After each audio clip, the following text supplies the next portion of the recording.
ಕಾಂಗ್ರೆಸ್ನಲ್ಲಿ ಮತ್ತೆ ಜೋರಾಗಿದೆ ಸಿಎಂ ಕುರ್ಚಿಯ ಚರ್ಚೆ. ಬೆಂಗಳೂರು ನಡಿಗೆ ಕಾರ್ಯಕ್ರಮದಲ್ಲಿ ಡಿಸಿಎಂ ಡಿಕೆ ಶಿವಕುಮಾರ್ ಅವರಿಗೆ ಪ್ರಶ್ನೆಯನ್ನ ಕೇಳಿದ್ದಾರೆ. ನೀವು ಸಿಎಂ ಆಗಬೇಕಾಗಿತ್ತು ಅಂತ ತಮ್ಮ ಮನದಾಳದ ಅಭಿಪ್ರಾಯವನ್ನ ಸಾರ್ವಜನಿಕರು ಹಂಚಿಕೊಂಡಿದ್ದಾರೆ. ಡಿಕೆ ಶಿವಕುಮಾರ್ಗೆ ಈ ವಿಚಾರವನ್ನ ಹೇಳಿದ್ದಾರೆ. ಆ ಸಂದರ್ಭದಲ್ಲಿ ಡಿಕೆ ಶಿವಕುಮಾರ್ ರಿಯಾಕ್ಷನ್ ಯಾವ ರೀತಿಯಾಗಿತ್ತು, ಸಾರ್ವಜನಿಕರು ಏನ್ ಹೇಳಿದ್ರು? ಸಾರ್ವಜನಿಕರು ಹೇಳಿದ್ದು, ನೀವು ಸಿಎಂ ಆಗಬೇಕಾಗಿತ್ತು, ಪಕ್ಷಕ್ಕಾಗಿ ಸಾಕಷ್ಟು ಕಷ್ಟಪಟ್ಟಿದ್ದೀರಿ, ನೀವು ಮುಖ್ಯಮಂತ್ರಿ ಆಗಬೇಕಾಗಿತ್ತು. ಕಾರ್ಯಕ್ರಮದಲ್ಲಿ ಸಾರ್ವಜನಿಕರು ತಮ್ಮ ಅಭಿಪ್ರಾಯವನ್ನ ವ್ಯಕ್ತಪಡಿಸಿದ್ದಾರೆ. ಇಂತಹ ಒಂದು ಅಭಿಪ್ರಾಯ ಬಂದಂತಹ ಸಂದರ್ಭದಲ್ಲಿ ಸಾರ್ವಜನಿಕರ ಮಾತಿಗೆ, ಅವರ ಪ್ರಶ್ನೆಗೆ ನಕ್ಕು ಸುಮ್ಮನಾಗಿದ್ದಾರೆ ಡಿಕೆ ಶಿವಕುಮಾರ್ ಅವರು. ಕಷ್ಟಪಟ್ಟು ಪಾರ್ಟಿ ಬೆಳೆಸಿರೋ 40 ವರ್ಷದಿಂದ ನೀವು ಸಿಎಂ ನ್ಯಾಯವಾಗಿ ಹತ್ರ ಬಂದಿದ್ಯಾ? ಸಿಎಂ ನ್ಯಾಯವಾಗಿ ಹತ್ರ ಬಂದಿದ್ಯಾ? ಕಷ್ಟಪಟ್ಟು ಪಾರ್ಟಿ ಬೆಳೆಸಿರೋ 40 ವರ್ಷದಿಂದ ನೀವು ಸಿಎಂ ನ್ಯಾಯವಾಗಿ ಹತ್ರ ಬಂದಿದ್ಯಾ? ಸಿಎಂ ನ್ಯಾಯವಾಗಿ ಹತ್ರ ಸಂಪುಟ ಪುನಾರಚನೆಗೆ ಮುಹೂರ್ತ ಫಿಕ್ಸ್. ನವೆಂಬರ್ 25ಕ್ಕೆ ಸಂಪುಟ ಪುನಾರಚನೆಗೆ ಮುಹೂರ್ತ ನಿಗದಿಯಾಗಿದೆ. ಬಿಹಾರ ಚುನಾವಣೆ ಬಳಿಕ ಬದಲಾವಣೆಗೆ ಸಿದ್ಧತೆಗಳನ್ನ ಮಾಡಿಕೊಳ್ಳಲಾಗ್ತಾ ಇದೆ. ನವೆಂಬರ್ 25ಕ್ಕೆ ಸಂಪುಟ ಪುನಾರಚನೆಗೆ ಮುಹೂರ್ತ ಫಿಕ್ಸ್ ಆಗಿದೆ. ಕುರ್ಚಿ ಭದ್ರಪಡಿಸಿಕೊಳ್ಳೋದಕ್ಕೆ ಮುಂದಾಗಿದ್ದಾರೆ ಸಿಎಂ ಸಿದ್ದರಾಮಯ್ಯ ಅವರು. ಈಗಾಗಲೇ ಕೆಸಿ ವೇಣುಗೋಪಾಲ್ ಅವರ ಜೊತೆಗೆ ಒಂದು ಸುತ್ತಿನ ಮಾತುಕತೆಯೂ ಆಗಿದೆ. ಸಂಪುಟ ಪುನಾರಚನೆಗೆ ಸಂಬಂಧಪಟ್ಟ ಹಾಗೆ ಕೆಸಿ ವೇಣುಗೋಪಾಲ್ ಅವರ ಜೊತೆಗೆ ಚರ್ಚೆಯನ್ನ ಮಾಡಿದ್ದಾರೆ. ರಾಹುಲ್ ಗಾಂಧಿ ಜೊತೆಗೆ ಚರ್ಚೆ ಮಾಡಿ ಡೇಟ್ ಅನ್ನು ಫೈನಲ್ ಮಾಡಲಾಗಿದೆ ಅನ್ನುವ ಮಾಹಿತಿ ಲಭ್ಯ ಆಗ್ತಾ ಇದ್ದು, ನವೆಂಬರ್ 25ಕ್ಕೆ ಸಂಪುಟ ಪುನಾರಚನೆ ಫಿಕ್ಸ್ ಅಂತ ಹೇಳಲಾಗ್ತಾ ಇದೆ. ಇದೀಗ 13ನೇ ತಾರೀಕು ಸೋಮವಾರ ಡಿನ್ನರ್ ಸಭೆಯನ್ನ ಕರೆದಿದ್ದಾರೆ ಸಿಎಂ ಸಿದ್ದರಾಮಯ್ಯ ಅವರು. ಸಚಿವರ ಜೊತೆಗೆ ಈ ವಿಚಾರಕ್ಕೆ ಸಂಬಂಧಪಟ್ಟ ಹಾಗೆ ಕೂಡ ಸಿದ್ದರಾಮಯ್ಯ ಅವರು ಚರ್ಚೆಯನ್ನ ಮಾಡಲಿದ್ದಾರೆ. ಡಿನ್ನರ್ ಸಭೆಯಲ್ಲಿ ಸಾಧಕ ಬಾಧಕಗಳ ಬಗ್ಗೆಯೂ ಚರ್ಚೆ ನಡೆಯುತ್ತೆ. ಈ ಸಂಪುಟ ಪುನಾರಚನೆಯ ಸಂದರ್ಭದಲ್ಲೇ ಸಿದ್ದರಾಮಯ್ಯ ಅವರು ಎಲ್ಲರಿಗೂ, ಶಾಸಕರಿಗೆ ಔತಣಕೂಟಕ್ಕೆ ಕರೆದಿರೋದು, ಡಿನ್ನರ್ ಮೀಟಿಂಗ್ ಅನ್ನ ಆರ್ಗನೈಸ್ ಮಾಡಿರೋದು ದೊಡ್ಡ ಮಟ್ಟದಲ್ಲಿ ಚರ್ಚೆ ಆಗ್ತಾ ಇದೆ. ಕಾರಣ ತನ್ನ ಸೀಟನ್ನು ಉಳಿಸಿಕೊಳ್ಳೋದಿಕ್ಕೆ ಮತ್ತೆ ಶಾಸಕರ ಬೆಂಬಲವನ್ನ, ವಿಶ್ವಾಸವನ್ನ ಪಡೆಯೋದಕ್ಕೆ ಈ ಒಂದು ಡಿನ್ನರ್ ಮೀಟಿಂಗ್ ಅನ್ನ ಕರೆದಿದ್ದಾರೆ ಅನ್ನುವಂತಹ ವಿಶ್ಲೇಷಣೆಗಳು ನಡೀತಾ ಇರುವಂತಹ ಸಂದರ್ಭದಲ್ಲೇ ನವೆಂಬರ್ 25ಕ್ಕೆ ಸಂಪುಟ ಪುನಾರಚನೆ ಫಿಕ್ಸ್ ಅಂತ ಹೇಳಲಾಗ್ತಾ ಇದೆ. ಬಿಹಾರ ಚುನಾವಣೆ ಬಳಿಕ ಸಂಪುಟದಲ್ಲಿ ಬದಲಾವಣೆ ಮಾಡೋದಕ್ಕೂ ಕೂಡ ತೀರ್ಮಾನವನ್ನ ಕೈಗೊಳ್ಳಲಾಗಿದೆ. ಈಗಾಗಲೇ ಕೆಸಿ ವೇಣುಗೋಪಾಲ್ ಅವರ ಜೊತೆಗೆ ಒಂದು ಸುತ್ತಿನ ಮಾತುಕತೆಯನ್ನ ಮಾಡಿದ್ದಾರೆ. ಈ ವಿಚಾರದಲ್ಲಿ ಚರ್ಚೆಯಾಗಿದೆ. ರಾಹುಲ್ ಗಾಂಧಿ ಅವರ ಜೊತೆಗೂ ಇದರ ಬಗ್ಗೆ ಚರ್ಚೆ ಮಾಡಿ ಫೈನಲ್ ಮಾಡುವಂತಹ ಸಾಧ್ಯತೆ ಇದೆ. ಆದ್ರೆ ಈಗಿರುವಂತಹ ಕುತೂಹಲ, ಸಂಪುಟಕ್ಕೆ ಯಾರು ಇನ್, ಸಂಪುಟಕ್ಕೆ ಯಾರು ಔಟ್ ಅನ್ನುವಂತಹ ಪ್ರಶ್ನೆ ಕೂಡ ಇದೆ. ಈಗಾಗಲೇ ನಾವು ಗಮನಿಸಬಹುದು ಯಾರ್ಯಾರಿಗೆ ಅವಕಾಶಗಳು ಸಿಗಬಹುದು ಅಂತ ನೋಡಿದ್ರೆ, ಎಚ್ ಡಿ ಕೋಟೆಯ ಅನಿಲ್ ಚಿಕ್ಕಮಾದು, ಚಳ್ಳಕೆರೆಯ ರಘುಮೂರ್ತಿ, ಅರಸೀಕೆರೆಯ ಶಿವಲಿಂಗೇಗೌಡರಿಗೆ ಆಗಿರಬಹುದು, ಬಾಗೇಪಲ್ಲಿಯ ಸುಬ್ಬಾರೆಡ್ಡಿ, ಕೆಜಿಎಫ್ನ ರೂಪಾ ಶಶಿಧರ್ ಅವರು, ವಿಜಯನಗರದ ಎಂ ಕೃಷ್ಣಪ್ಪ ಅವರು, ಎಲ್ಲರೂ ಕೂಡ ಹಿರಿಯ ಶಾಸಕರುಗಳು ಈಗಾಗಲೇ ಸಾಕಷ್ಟು ನಿರೀಕ್ಷೆಯಲ್ಲಿದ್ದಾರೆ.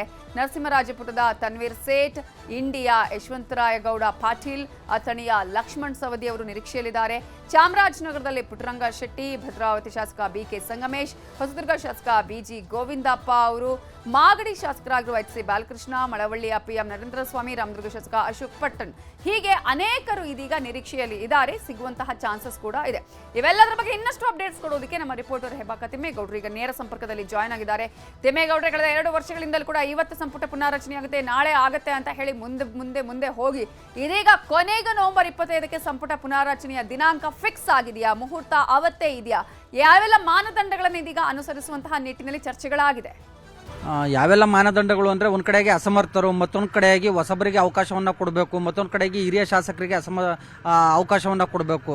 ಯಾಕಂತ ಹೇಳಿದ್ರೆ 2.5 ವರ್ಷಗಳ ಅವಧಿಯ ಒಂದು ಪವರ್ ಶೇರಿಂಗ್ ವಿಚಾರ ಏನಿದೆ ಅದು ಸಾಕಷ್ಟು ರೀತಿಯಲ್ಲಿ ಚರ್ಚೆಗೆ ಬಂದಿರತಕ್ಕಂಥ ಹಿನ್ನೆಲೆಯಲ್ಲಿ ಇದೀಗ ಸಹಜವಾಗಿ ಸಚಿವ ಸಂಪುಟದ ಸಹೋದ್ಯೋಗಿಗಳನ್ನ, ಅದರಲ್ಲೂ ಕೂಡ ತಮ್ಮ ಆಪ್ತ ಸಚಿವರನ್ನ ತಮ್ಮ ಬಡದಲ್ಲೇ ಉಳಿಸ್ಕೊಳ್ಬೇಕು, ಮತ್ತೊಂದು ಕಡೆಯಾಗಿ ವಿಶ್ವಾಸಕ್ಕೆ ತೆಗೆದುಕೊಳ್ಬೇಕು. ತಮ್ಮ ಬಡದಲ್ಲಿರ್ತಕ್ಕಂಥ ಸಚಿವರು, ಶಾಸಕರು ಯಾರು ಕೂಡ ಬಿಟ್ಟೋಗಬಾರ್ದು ಅನ್ನುವಂಥ ಒಂದು ನಿಟ್ಟಿನಲ್ಲಿಯೇ ಮುಖ್ಯಮಂತ್ರಿ ಸಿದ್ದರಾಮಯ್ಯನವರು ಅಕ್ಟೋಬರ್ 13ರ ರಾತ್ರಿ ಒಂದು ಔತಣಕೂಟವನ್ನು ಕೂಡ ಕರೆದಿರ್ತಕ್ಕಂಥದ್ದು.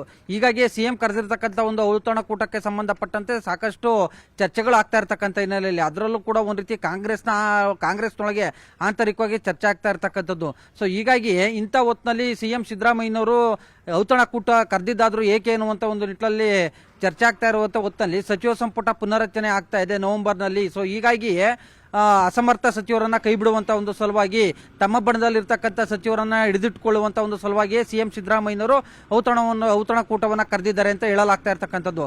ಅದರಂತೆ ಏನು ವಿಪಕ್ಷಗಳು ಕೂಡ ಎಲ್ಲೊಂದು ಕಡೆಯಾಗಿ ನವೆಂಬರ್ ಕ್ರಾಂತಿ ಆಗುತ್ತೆ, ಬಿಹಾರ ಚುನಾವಣೆ ಬಳಿಕ ಕಾಂಗ್ರೆಸ್ನಲ್ಲಿ ಕ್ರಾಂತಿ ಆಗುತ್ತೆ ಅನ್ನುವಂಥ ನಿಟ್ಟಲ್ಲಿ ಚರ್ಚೆ ಮಾಡ್ತಾ ಇರ್ತಕ್ಕಂಥದ್ದು, ಅಂದರೆ ಒಂದು ರೀತಿ ಲೇವಡಿಯನ್ನು ಮಾಡ್ತಾ ಇರ್ತಕ್ಕಂಥದ್ದು. ಸೊ ಹೀಗಾಗಿ ನಮ್ಮ ನ್ಯೂಸ್ 18ಗೆ ಲಭ್ಯ ಆಗಿರ್ತಕ್ಕಂಥ ಮಾಹಿತಿ ಪ್ರಕಾರ ನವೆಂಬರ್ 20ರಿಂದ 25ನೇ ತಾರೀಕು ಒಳಗಡೆ, ಆ 5 ದಿನದಲ್ಲಿ ಯಾವುದಾದ್ರೂ ಒಂದು ದಿನಾಂಕದೊಳಗಡೆ ಸಚಿವ ಸಂಪುಟ ಪುನರಚನೆ ಮಾಡೋದಕ್ಕೆ ಇದೀಗ ಮುಖ್ಯಮಂತ್ರಿ ಸಿದ್ದರಾಮಯ್ಯನವರು ಚಿಂತನೆಯನ್ನು ನಡೆಸಿದ್ದಾರೆ ಅಂತ ಹೇಳಲಾಗ್ತಾ ಇರ್ತಕ್ಕಂಥದ್ದು. ಈ ಸಂಬಂಧವಾಗಿ ಎಐಸಿಸಿ ಪ್ರಧಾನ ಕಾರ್ಯದರ್ಶಿಯೂ ಆಗಿರ್ತಕ್ಕಂಥ ರಾಹುಲ್ ಗಾಂಧಿಯವರ ಅತ್ಯಾಪ್ತ ಕೆ ಸಿ ವೇಣುಗೋಪಾಲ್ ಜೊತೆ ದೂರವಾಣಿ ಮೂಲಕ ಸಂಪರ್ಕ ಮಾಡಿರ್ತಕ್ಕಂಥ, ಮಾತುಕತೆಯನ್ನು ನಡೆಸಿರ್ತಕ್ಕಂಥ ಸಿಎಂ ಸಿದ್ದರಾಮಯ್ಯನವರು 2.5 ವರ್ಷ ಮುಗಿತಾ ಇರ್ತಕ್ಕಂಥ, ಸರ್ಕಾರ ಬಂದು 2.5 ವರ್ಷ ಮುಗಿತಾ ಇರ್ತಕ್ಕಂಥ ಹಿನ್ನೆಲೆಯಲ್ಲಿ ಸಹಜವಾಗಿ ಸರ್ಕಾರದ ಮೇಲೆ ಒತ್ತಡ ಹೆಚ್ಚಾಗ್ತಾ ಇದೆ. ಸಚಿವ ಸಂಪುಟ ಪುನರಚನೆ ಮಾಡಬೇಕು ಅನ್ನುವಂಥ ನಿಟ್ಟಿನಲ್ಲಿ ಹಿರಿಯ ಶಾಸಕರುಗಳು ಮತ್ತೊಂದು ಕಡೆಗೆ ಮಾಜಿ ಸಚಿವರುಗಳು ಎಲ್ಲ ಒತ್ತಡವನ್ನು ಏರ್ತಾ ಇದ್ದಾರೆ. ಅನುಭವ ಇರ್ತಕ್ಕಂಥ ಹಿರಿಯರಿಗೂ ಕೂಡ ಅವಕಾಶವನ್ನು ಕೊಡಬೇಕಾಗುತ್ತೆ, ಅಸಮರ್ಥರನ್ನು ಕೂಡ ಕೈ ಬಿಡಬೇಕಾಗುತ್ತೆ. ಹೀಗಾಗಿ ಸಚಿವ ಸಂಪುಟ ಪುನರಚನೆಗೆ ಅವಕಾಶ ಕೊಡಿ ಎನ್ನುವಂಥ ನಿಟ್ಟಲ್ಲಿ ಮುಖ್ಯಮಂತ್ರಿ ಸಿದ್ದರಾಮಯ್ಯನವರು ಕೆ ಸಿ ವೇಣುಗೋಪಾಲ್ ಅವರಿಗೆ ಮನವಿಯನ್ನು ಮಾಡ್ಕೊಂಡಿದ್ದಾರೆ ಅಂತ ಹೇಳಲಾಗ್ತಾ ಇರ್ತಕ್ಕಂಥದ್ದು. ಅದಕ್ಕೆ ಸ್ಪಂದಿಸಿರ್ತಕ್ಕಂಥ ಕೆ ಸಿ ವೇಣುಗೋಪಾಲ್ ಅವರು ಬಿಹಾರ ಚುನಾವಣೆಯನ್ನು ಕಳೀಲಿ, ಇಮಿಡಿಯೇಟ್ ಸಚಿವ ಸಂಪುಟ ಪುನರಚನೆಯನ್ನು ಮಾಡೋಣ, ಸಚಿವ ಸಂಪುಟ ಪುನರಚನೆಗೆ ನಮ್ಮ ಮೇಲೂ ಕೂಡ ಒತ್ತಡ ಇದೆ. ಸೊ ಹೀಗಾಗಿ ರಾಹುಲ್ ಗಾಂಧಿಯವ್ರ ಜೊತೆ ಚರ್ಚೆಯನ್ನು ಮಾಡಿ ಒಂದು ಡೇಟನ್ನು ಫಿಕ್ಸ್ ಮಾಡೋಣ ಅನ್ನುವಂಥ ನಿಟ್ಟಲ್ಲಿ ಒಂದು ಸಿಎಂ ಸಿದ್ದರಾಮಯ್ಯನವರಿಗೆ ಒಂದು ಭರವಸೆಯನ್ನು ಕೊಟ್ಟಿದ್ದಾರೆ ಅಂತ ಹೇಳಲಾಗ್ತಾ ಇರ್ತಕ್ಕಂಥದ್ದು. ಸೊ ಹೀಗಾಗಿ ಅಂಥದ್ದೊಂದು ಹೈಕಮಾಂಡ್ನಿಂದ ಒಂದು ಬದಲಾವಣೆಯ ಗಾಳಿ, ಮತ್ತೊಂದು ಕಡೆಯಾಗಿ ಹೈಕಮಾಂಡ್ ಎಲ್ಲ ಒಂದು ಕಡೆಗೆ ಪರೋಕ್ಷವಾಗಿ ಸಚಿವ ಸಂಪುಟ ಪುನರಚನೆಗೆ ಸಮ್ಮತಿಯನ್ನು ಸೂಚಿಸಿರ್ತಕ್ಕಂಥ ಹಿನ್ನೆಲೆಯಲ್ಲಿ ಮುಖ್ಯಮಂತ್ರಿ ಸಿದ್ದರಾಮಯ್ಯನವರು ಅಸಮರ್ಥ ಸಚಿವರನ್ನ ಕೈ ಬಿಡಬೇಕು, ಮತ್ತೊಂದು ಕಡೆಯಾಗಿ ತಮ್ಮ ಬಣದಲ್ಲಿರ್ತಕ್ಕಂಥ ಸಚಿವರನ್ನ ವಿಶ್ವಾಸದಲ್ಲಿ ಇಟ್ಕೊಳ್ಬೇಕು ಅನ್ನುವಂಥ ನಿಟ್ಟಿನಲ್ಲಿಯೇ ಅಳದು ತೂಗಿ ಅಕ್ಟೋಬರ್ 13ರ ರಾತ್ರಿ ಔತಣಕೂಟವನ್ನು ಕರೆದಿದ್ದಾರೆ ಎನ್ನುವಂಥದ್ದು ಈಗ ಪ್ರಮುಖವಾಗಿ ಕೇಳಿಬರ್ತಾ ಇರತಕ್ಕಂಥ ಒಂದು ಮಹತ್ವದ ಚರ್ಚೆ. ಹೀಗಾಗಿಯೇ ಅಕ್ಟೋಬರ್ 13ರ ರಾತ್ರಿ ಮುಖ್ಯಮಂತ್ರಿ ಸಿದ್ದರಾಮಯ್ಯನವರು ತಮ್ಮ ಸಚಿವ ಸಂಪುಟದ ಸಹೋದ್ಯೋಗಿಗಳಿಗೆ ಏನೆಲ್ಲ ವಿಷಯವನ್ನು ಪ್ರಸ್ತಾಪ ಮಾಡ್ತಾರೆ, ಅಧಿಕಾರ ಹಸ್ತಾಂತರದ ಬಗ್ಗೆ ಏನಾದರೂ ಒಂದು ಸುಳಿವನ್ನು ಕೊಡ್ತಾರಾ, ಅಥವಾ ಸಚಿವ ಸಂಪುಟ ಪುನರಚನೆಗೆ ಸಂಬಂಧಪಟ್ಟಂತೆ ಯಾವ್ಯಾವ ಸಚಿವರನ್ನ ಕೈ ಬಿಡ್ತೀವಿ, ಯಾವ್ಯಾವ ಸಚಿವರನ್ನ ತೆಗೆದುಕೊಳ್ಬೇಕಾಗುತ್ತೆ ಅನ್ನುವಂಥ ನಿಟ್ಟಿನಲ್ಲಿ ಏನಾದರೂ ಚರ್ಚೆಯನ್ನು ಮಾಡ್ತಾರೆ. ಹೀಗೆ 10 ಹಲವಾರು ಕುತೂಹಲ ವಿಶ್ಲೇಷಣೆಗಳು ಸಿಎಂ ಸಿದ್ದರಾಮಯ್ಯನವರು ಕರೆದಿರ್ತಕ್ಕಂಥ ಒಂದು ಔತಣಕೂಟದಿಂದ ಹೊರಹೊಮ್ಮಿರ್ತಕ್ಕಂಥದ್ದು. ನವಿತಾ ಜೈನ್. ಥ್ಯಾಂಕ್ ಯು ತಿಮ್ಮೇಗೌಡ್ರೆ ಡೀಟೇಲ್ಸ್ಗೆ.